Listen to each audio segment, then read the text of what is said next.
Len Edgerly here for the Kindle Chronicles. Today is January 24th, 2020.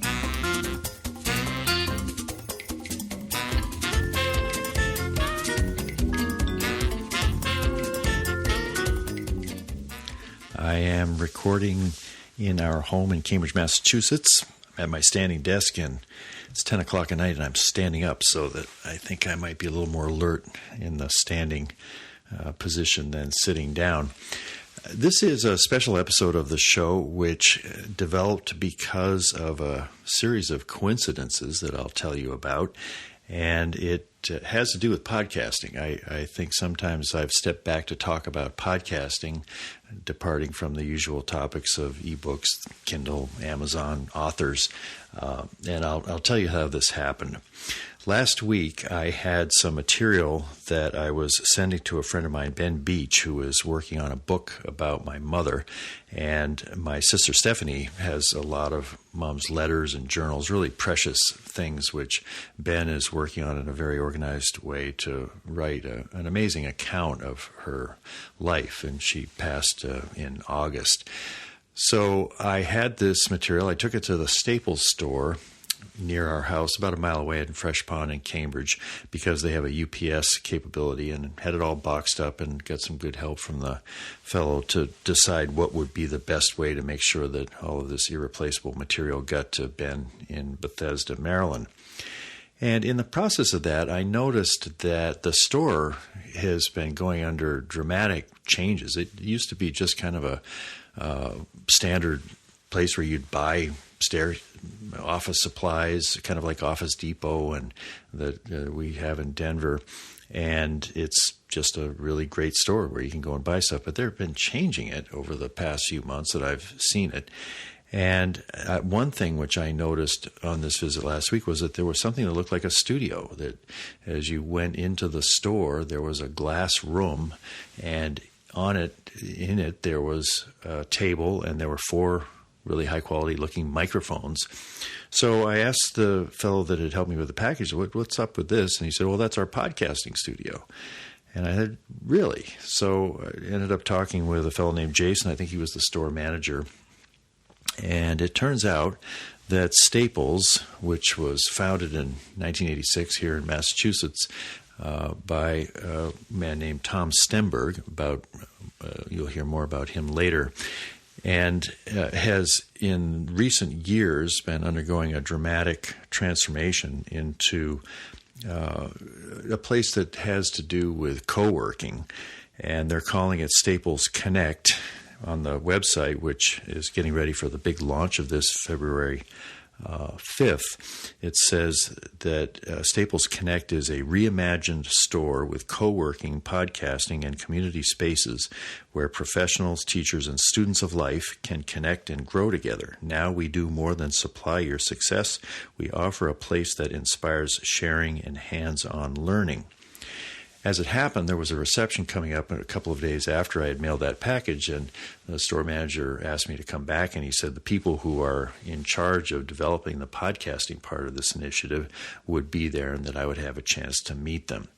And that's what happened. That's where I met my 2 guests for this week's show, Stacey Helbig, who is director of Staples Studio and head of Coworking, and Elissa Mekel, who is category merchant for new business development.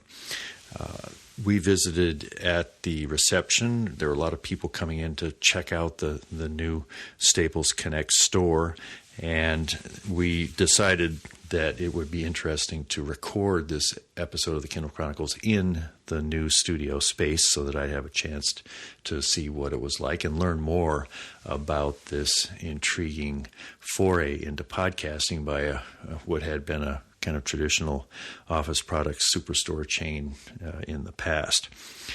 That brings us to this week, and on Wednesday I returned to the store and was set up in the podcast studio.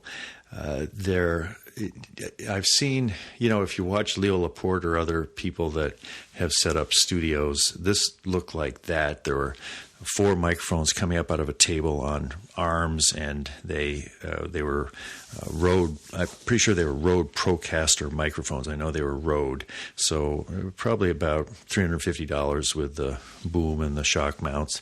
And then there was a RODEcaster Pro podcast production studio. That's basically a mixer. That costs about $600 on Amazon, which was where you could control these 4 microphones.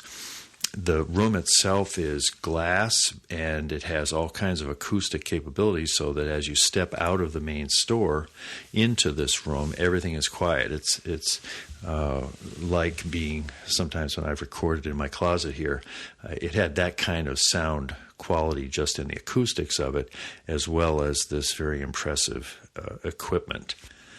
I hope you're going to hear quite a dramatic difference in the quality of the audio that this interview has because it was recorded in the podcasting room at Staples.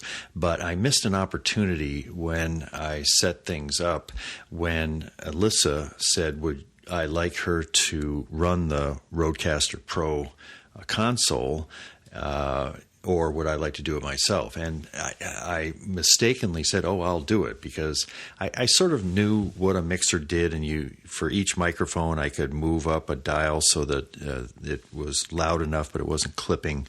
And I just kind of thought, well, I'm the podcaster here, so I should run the thing. And what happened was that as we were all speaking into our 3 microphones, we all had headphones on, and the sound in the headphone was just gorgeous. I sounded like Leo Laporte or Howard Stern or somebody as I was speaking, and Elissa and Stacey also sounded wonderful.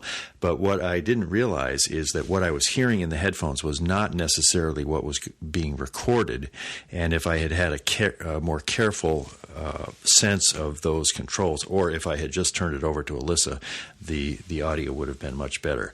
I was able to tweak it with Logic Pro 10, the editing program that I used back at the house. And when I first got back, I thought, I don't have anything usable here, that I had done such a poor job of controlling this excellent equipment. But it turns out I was able to massage it, and I think it's going to sound good to you, and it'll sound better than most of my interviews that I've done in the past. But it's not quite a full representation of the quality that this excellent equipment in the studio is going to offer. And so when I go back, and I do plan to go back and use the studio for interviews, I'll be having Elissa or someone else at the least do the recording for me until I learn how to use this equipment myself to take fullest advantage of it. So with that, I want to play the interview that I recorded in the studio at Staples, and you'll hear Elissa speak first, and she is going to describe the space that we're in as we record the show. At the show notes page at thekenochronicles.com, you'll see a photo that was taken of the 3 of us in the studio, and that'll give you a sense of the room that we were in. So right now, you're in a Staples Connect store. It's your reimagined Staples store. We have 4 of them in the Boston market. Stacey can talk about it in a little bit. Specifically in this lovely room, you are in our podcast booth, our podcast space, where we want our customers to be able to share their stories and let their voices be heard. So you're in a very, very well acoustically treated room. What you don't see is the amount of layers of drywall and insulation that's in these walls, the double pane glass, the door insulation. So it all contributes to the great quality that you were referencing earlier, which thank you, by the way. Well, we're in a store. We can look out through the windows and see stuff that people can buy. Oh, that's right. I look behind me. I'm like facing you, and I'm like, oh yeah, that's right. There's product. Yeah. There's Staples cords right behind us. But we can't hear anybody, so you can perfectly record something, and the door, when you close the door, no sound came in. That's right. There's a drop sweep on there that just drops when you close the door, and yeah, it was very well thought out, very well designed to be a really comfortable recording space in an exciting environment. We've got 4 microphones here. We're at a table. I've got a mixer here that I can use to set the levels of our 3 microphones. Can you say roughly what does it cost to get this much high-quality equipment in a room like this? Stacey's giving it a look like, don't you dare. I am going to have to say I probably am not allowed to disclose a specific amount. It's a lot and it's not a lot at the same time. I would say what you don't see is more than what you see. I see. Mm-hmm. Well, just creating the space, that's a considerable cost, and the microphones and all that. The point is, from my point of view of being a solitary podcaster, the investment that it took me to be able to put up a show, a Macintosh, a microphone, this is in a whole different level of quality and cost. So to make it available to people is pretty significant.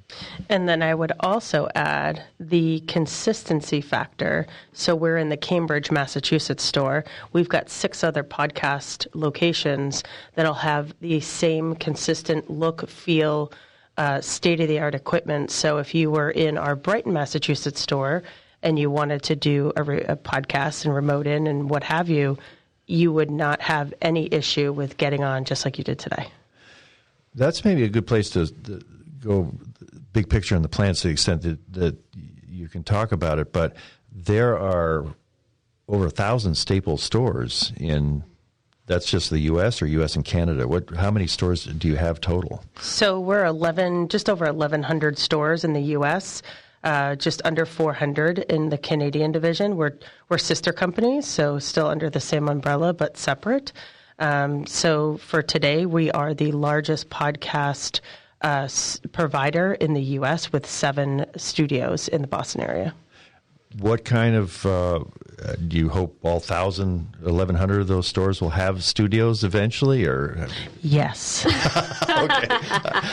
I should ask a more open-ended question. So, what kind of a rate do you see this rolling out to all the different stores? So it's going to be on what we can prove. And so running an innovation team at Staples is patience. And we worked on a project early in early 2019 on testing this model. Which quickly grew to 7 locations, partnering up with iHeart Media, making sure that we're having the best-in-class, state-of-the-art studio. So based on our launch on 2/5, so we're all in soft launch right now, our grand opening for all 4 locations and then 7 for the podcast studios launch on 2/5. So we'll understand what that means, what type of ramp we'll see, and then obviously the sky's the limit. So we've got to prove the theory and then see what that trajectory looks like for the 2020 horizon. It's really exciting from the point of view of somebody like myself who does an interview for each show, because say I had somebody from Amazon, and do you have a store in Seattle? Or Yes. So I can say, go to the Staples studio Tuesday at 10 o'clock. They're there. Would I be able to see my guest on the screen with this setup? Or not as of today, but that is in our roadmap to do video capabilities, so you can do exactly what you just said. Yeah. Today we're getting the record and then the editing capabilities outside the store from a roadmap perspective. But in the go forward, our kind of version 2, or we call it V2, you would be here in Cambridge, Mass. You would be interviewing somebody in Seattle, and you would be doing it live remote between both podcast locations. That would be in our plan for 2020 and beyond. You did some research after you added the podcasting element to the whole rollout of what you're doing with the evolution of Staples. But when you imagine the current growth in podcasting, both in the number of shows and listeners, really, maybe doing the hockey stick thing, you could be right in the middle of making quality podcasts affordable and convenient And it starts, the light bulb starts going off in my head as to how potentially smart this is to be in here at this point in the future growth of podcasting. Yeah, so Elissa and I often joke about the market is so fragmented at this point. We've done a tremendous amount of research, and we often joke about we get our MBAs and projects literally in a 6 to 8 week window. So we did go to multiple podcast locations here in Boston as well as in New York and tried to understand what does the market look like. And the beauty of what you're sitting in today is Staples has the ability to set the market, not only from a state-of-the-art, but also a standardization across the U.S. Yeah, for sure. And I think it's smart to come in at this high a level. I mean, Rode microphones are ones I've seen. You could have come maybe more affordable, less quality stuff, but it seems pretty smart to come in and higher than maybe you think you would have had to. Yeah, we wanted to you want to step out on a right and a left foot, and that's what we wanted to do. And at the end of the day, skimping out on, a microphone that's $49 versus $99 is not the right way to go. You want quality, and we actually partnered with some great local audio engineers called Pro Audio Design, and they really helped guide us. It was quite a journey because, as Stacey mentioned, I had to get my MBA in audio engineering and podcasting and content creation in a matter of 6 weeks. I'll be honest, that RODEcaster Pro frightened me if you asked me 7 months ago, and now I showed you how to get it all set up and everything. So it was quite a journey, but ultimately we're very happy with the solution. We're very happy with the consistency that we were able to provide. And the market right now is so focused on content creation and who's going to own the next greatest show that no one's really looking at, well, who's helping these podcasters execute? And I feel that's our biggest opportunity, is really helping them execute their vision. When you think of the people who will take advantage of this, it seems like it would make a lot of sense for some of the people that are using the workspace that you're setting up. Gee, they walk past the microphones, maybe we should have a podcast. So you're sort of taking a small business and helping them enter this space. And then are you also seeing people like me who just come in as somebody who needs help to put together a show, maybe not as part of a larger business? It's that they just, I think at one point in some of the, maybe that's, am I a side gig enthusiast? Is that a category? So, yeah, we call it the side hustle. So side hustle. We actually, like when we tested the podcast theory in our Brighton, Massachusetts store, which ironically is our very first store in our portfolio in 1986. Wow. Founded by Tom Stemberg. So it has a lot of meaning in that store. Cool. So we used it kind of as a petri dish of learning, testing, iterating, and that's really where the podcast booth was born.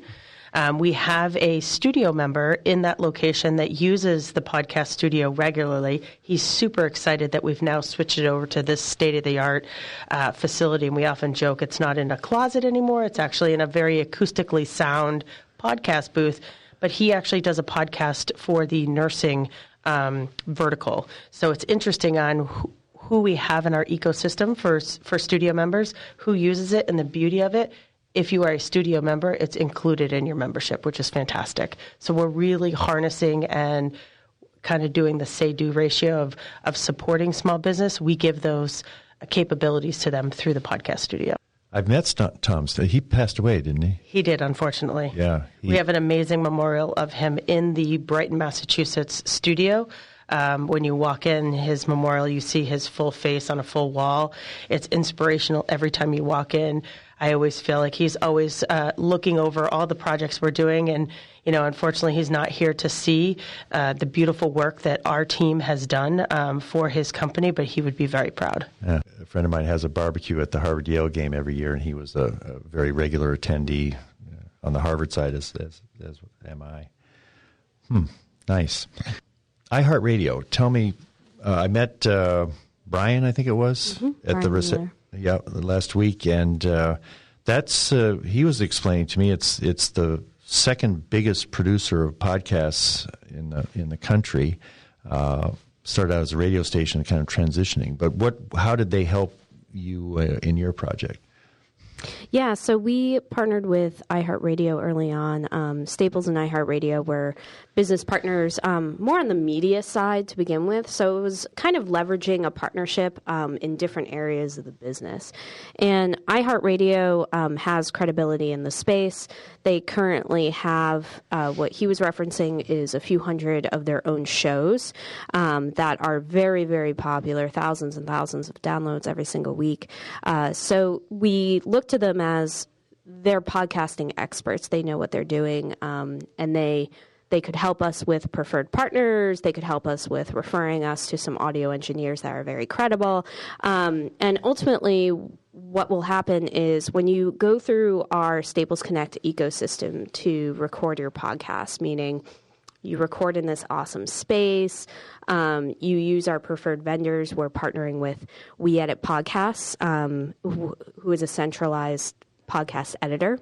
I love the name, by the way. It's like a great company name of like just saying what you do. We Edit Podcasts. Yeah. And then we are also partnering with Spreaker, which is a iHeartRadio preferred hosting platform. So when you go through this ecosystem and between Spreaker and iHeartRadio, it's kind of like you're going to get this golden ticket onto iHeart's platform, where there's going to be some special flagging on the back end of saying, hey, this is a Staples customer, out of our partnership, like we're going to post it onto our platform. When you were getting your MBAs in podcasting in the last year, what did you learn about your own taste in podcasts? Did you come across some shows that really spoke to you and now you're listening to on a regular basis? Or did you hear some shows you thought, oh, boy, that doesn't work? I like the idea that you learned really quickly enough about the space to invest serious money in it.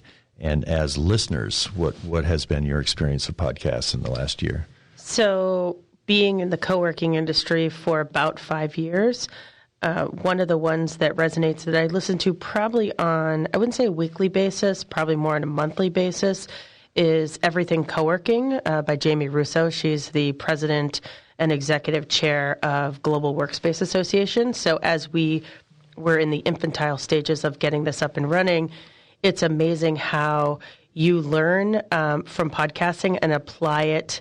It's like applied learning. That's the way I've envisioned it. She had a multitude of episodes, not only on just the aesthetics of co-working, but how to gain members, how to retain them. And it was really learning for me along the journey, as much as I loved listening to her. And we did go to the Global Workspace Association conferences twice a year. And she's one that we follow quite a bit. So I think for me, that's been one that I've followed regularly. And then in some, little parts in here, with Joe Rogan's and things like that, I think, everybody kind of dabbles in that a little bit. So, how about you, Elissa? I'm guilty as charged in that I don't listen to a lot of podcasts. I've been so focused on the execution side and understanding the struggles of a podcaster and, what's going on in their mind when they're recording, that the whole content side of it, and the whole industry is so subjective that it all depends on what really you're into. I will say, though, I've listened to a couple, and those couple have been Joe Rogan's, mostly because it's my husband who's the avid podcast listener. Like, he's the guy on the train every single day listening to at least 2 podcasts a day. And so he's the one. I get all my content tidbits from him. I have a source. Otherwise, I got a 2-year-old in my backseat who's like screaming the whole time. So does not want to hear some NPR think piece on a podcast. Yeah. And, I want to pay attention and, it's, just getting into that zone. But I have listened to a couple of Joe Rogan's, and as I discover more and more great content as we go through this journey, I'll hopefully start to listen to some more as my time frees up. Right. How about a Staples podcast? I can see the two of you doing a really lively, hip, business savvy, high personality show for Staples. So it's not the first time we've heard that. It's been chatted about for quite some time. And if I think about our learnings on this journey, is we've got to start with the content. We've got to understand what we want to put through versus just getting behind the mic and letting it run through. We are a private company, so wanting to make sure whatever we do put out into the universe is something where we're allowing our customers to know what we're doing, but not revealing everything. So I think those are things that, as we work with our marketing teams, it is on the docket for potentially a podcast this year. That's great. I mean, I think you'd be perfectly positioned. It could be a podcast about podcasting where you'd have guests in and be sort of a think tank, which you're gathering information about as you're seeing more people use the space. It's sort of the perfect elements of, you wouldn't have, and the beauty is you're not starting out as experts who are saying, well, now here we're going to tell you all about podcasting. It's one of these, I'm on a journey. We just started a journey and we're going to take you along. And that would be pretty intriguing, but it takes a lot of time. I'm retired, and I probably spend close to 20 hours a week putting together a 45-minute show each week. Wow. And it doesn't sound like either of you have an extra 20 hours in your week to devote to something like this. I do not. Maybe when the kids get to school.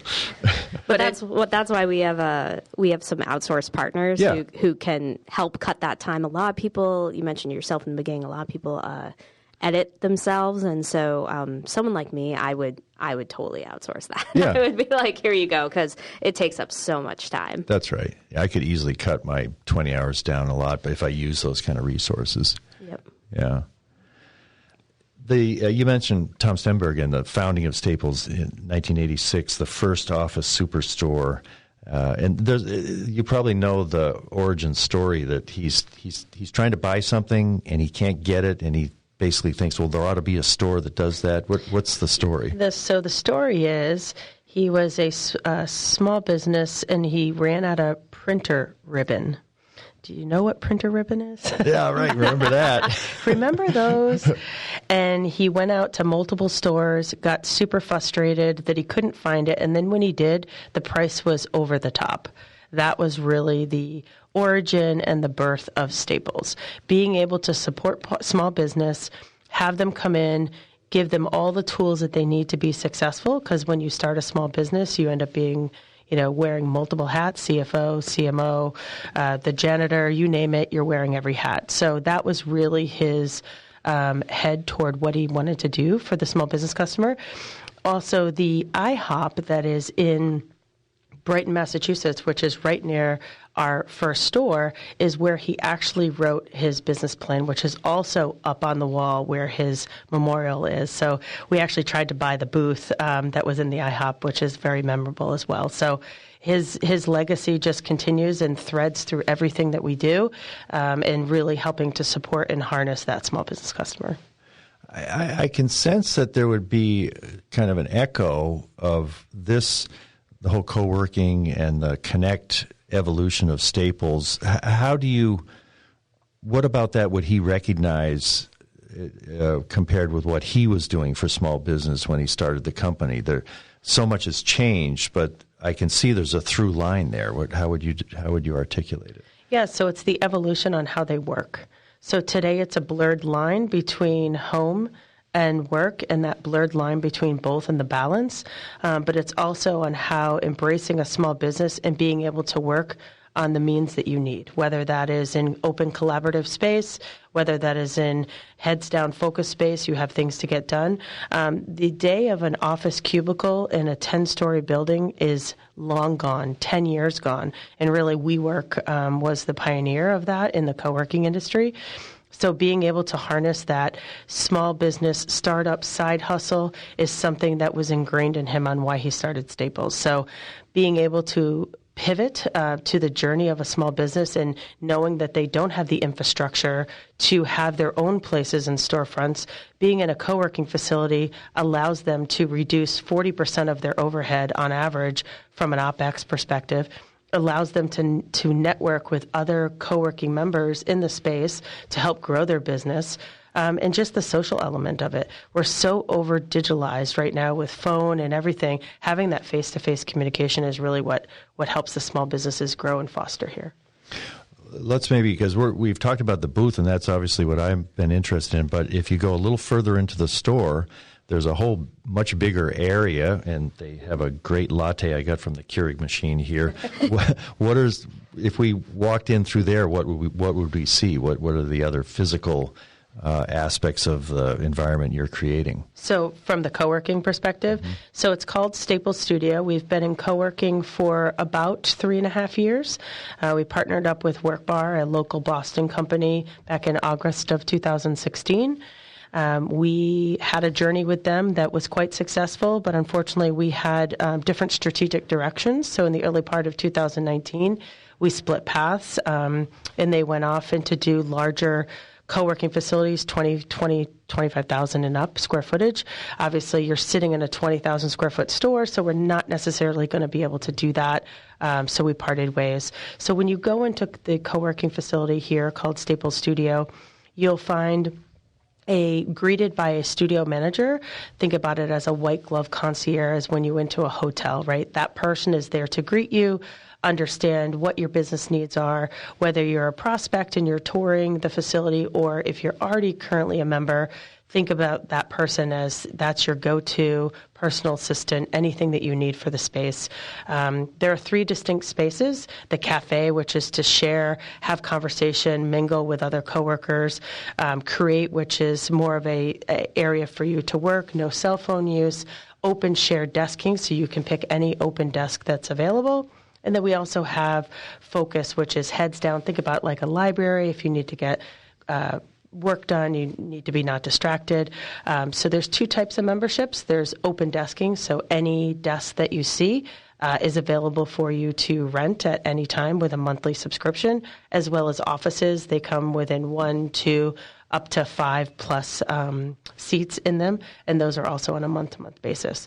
The beauty of our co-working facility, which is very differentiated than the marketplace and really stems from where our founder believed, is one price, everything's included, no nickel and dime. We want to make sure that the studio member focuses on their business and not having an MBA to figure out their detailed invoice at the end of the month. So everything's included: unlimited printing, unlimited conference room time, snacks beyond your wildest dreams, beautiful coffee like you got this morning. So yeah, everything's included. Now, you mentioned at one point there was no cell phones. If I do have to talk to somebody for my business, where do I do that in this setup? Yep. So there's 3 phone rooms that are reservable. You can. There's a back-end system that we have that's a open community board. Think of it like a mashup between LinkedIn and Facebook, in order for you to go and book your conference rooms and phone booths, but also to communicate with other members. In most of our current facilities, so Brighton, Norwood, and Danvers, you'll see our members walking the store, taking phone calls. So it's very funny because they're getting their steps in, but they're also going throughout the whole store, taking their call, and who knows, probably picking up a Diet Coke and a Snickers bar as well, too. So. Is that disruptive for the other customers to have people talking on their cell phones in the aisles? Not necessarily. They usually have AirPods in, or they're just walking the store, but it's become commonplace where when you first looked at it, it looked a little odd, but now it's just the way of this community of the store. Yeah, and that would be in any store. Yeah. Huh. You had a nice reception last week that I attended, and some good snacks and all.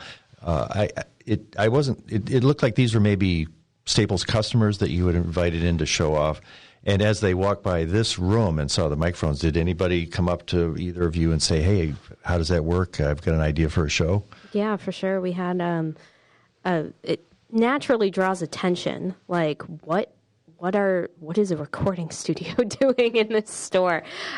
So my favorite was a woman came in and she stopped, about 3 feet into the door, and she looked around. She's like, "This is just so bizarre." And that was my favorite comment of the night. And that's actually what we're trying to do. We're trying to disrupt. We're trying to get down into your emotions of what you feel when you walk in here. We want it to be different.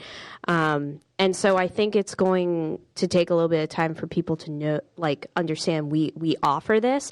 But once you see it and once you get it, we're pretty confident that you're going to love this space, and you're going to love using this space, and you're going to love the consistency and the great quality and the great experts that we have on site.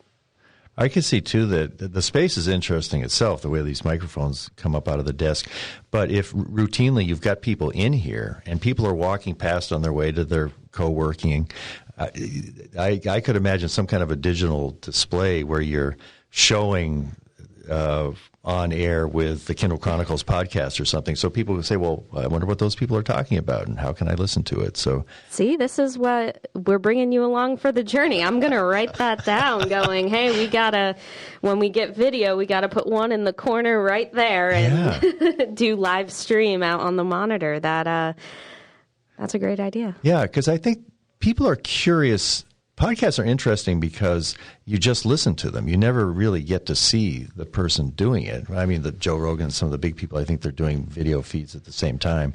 But that would be one advantage of this setting is you get to see real people making these mysterious things called podcasts. Yeah, that's exactly it. That's why you see floor-to-ceiling glass that we want people to look in. We want you to look out to absorb the environment. So it's all part of the experience you have here. Anything else that we haven't talked about that you think is interesting, particularly for sort of a podcast audience? Or I have a question. So you mentioned how you currently podcast today.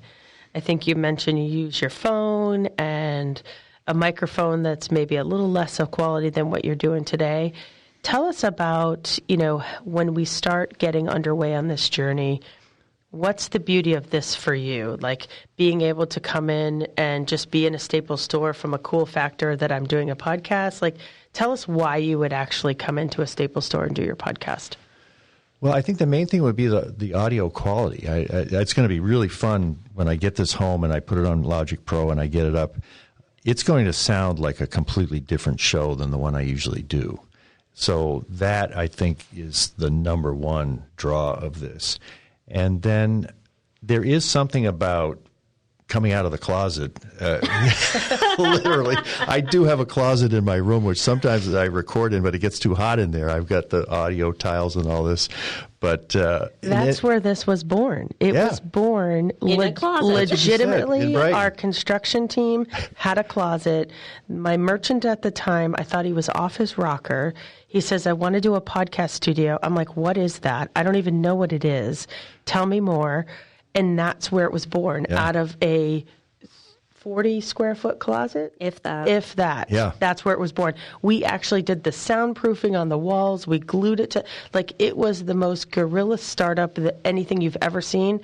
And now it's surreal because Elissa and I are sitting in this state-of-the-art podcast studio, born out of a closet, and then you actually did it out of a closet in your home. There'll be a lot of people coming from closets. And Maybe the subline is getting out of the closet. yeah, right. Staples Studio, getting out of the closet. Oh, gosh. Well, I think it's fabulous. I'm so glad I stumbled in. I forget, whoever was I was shipping something to a friend, actually a really good friend of Tom Stemberg, Ben Beach. I was shipping him something, and he says, I said, what's that? And he said, well, it's a podcast studio, and I feel like I just was so lucky to come in even before it's official. February 5th is the startup. And I expect to be doing my show for a lot longer. So 10 years from now, it's going to be fun. We'll have to do a 10-year anniversary of this conversation and say, well, and now this program started at Staples. Are you kidding me? That's crazy. And who's Joe Rogan? That's amazing. So are any of your listeners local? Good question. Not local as in Cambridge, I don't think. I've got a guy who listens to me up in Nashua. A lot of people have listened to me so often, they're like friends, and every once in a while I get to meet them in person. But they're all over the world, mainly in the U.S., and probably an even distribution around the country in places, San Francisco, Austin, places that, you would expect. So I'd invite your listeners to come in, try our podcast studio on us, 1 free hour of podcasting. If Brilliant. they were to listen to your podcast, just to mention your name and your episode, I think we would be more than delightful to have them come in. Oh, that'd be sweet. I love that. I can't wait to see who shows up. You didn't say there's 10 people in Boston listening to it, and they all came in wanting their free hour. That would be a good problem to have. Like I said, we're on a journey together, so the more the merrier. Well, it really did feel like a journey that I had stumbled into just as it's approaching its debut on February 5th. And Stacey was there doing that interview even as she was coming under a pretty tough case of the flu. And the work that's gone into this was evident in the energy at the reception I was at last week.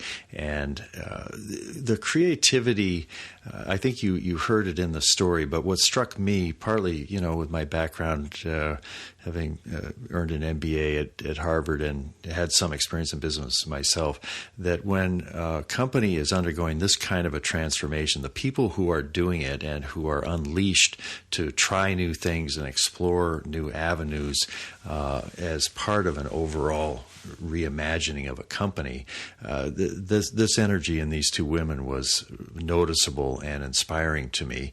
And the fact that they have taken hold of podcasting as a key element in it was very exciting to me. I think it also just points to, for the 10 years that I've been podcasting, there have been frequent predictions that, boy, podcasting is about to get really big and it's going to be as big as radio was. And you get a little kind of jaded by hearing these kinds of predictions.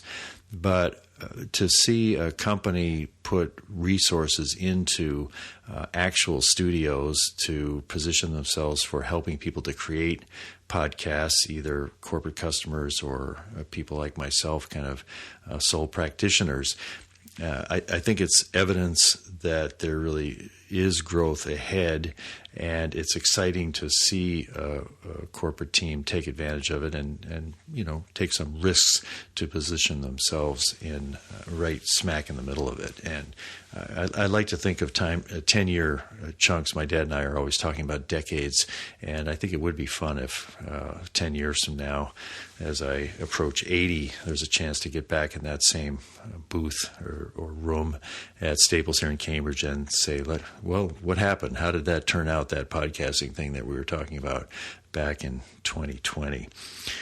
I also was impressed that as we were talking, Stacey came up with the idea of offering anybody who mentions the Kindle Chronicles a free hour in the studio. It normally costs $60 an hour. So if anybody's in the Boston area and would like to record something, to maybe a pilot for a podcast, something you've thought about doing, that would be pretty exciting if somebody did show up. Just be sure you mention the Kindle Chronicles, and you might mention Stacey Helbig so that the people running the store will know that this is something that has been sanctioned by the head of the overall co-working effort. The other thing that I like about this episode that we're finishing up here is the serendipity of my going to the store to send something to Ben Beach and then having the story turn to Tom Stemberg, who was a friend of Ben's and who I met at the Harvard-Yale barbecue, I think more than once. And that's... why do those things happen? You come in and you're doing something, and I was having a pretty good morning that day, and I was just kind of feeling how precious this material was I was sending to Ben, my mother's journals and her letters, and then I was curious. I was curious enough to ask the guy helping me with the package, what's going on over there? It looks like there's microphones in a room. And then having the opportunity, and at that point, the real desire to follow the trail here to see where this might lead. And then it led to an interview that I really enjoyed. I hope you did too. Afterward, I think Stacey or Elissa asked for how to contact me, and I tore off a piece of paper and I said, I'll make you a business card here, and I just wrote my name and my phone number. And Stacey said, I think we could probably set you up with some business cards. And they also kindly offered to make the studio available for me to use if I want to, when I'm in Cambridge half the year. It'd be great to have a place where I could interview someone in person.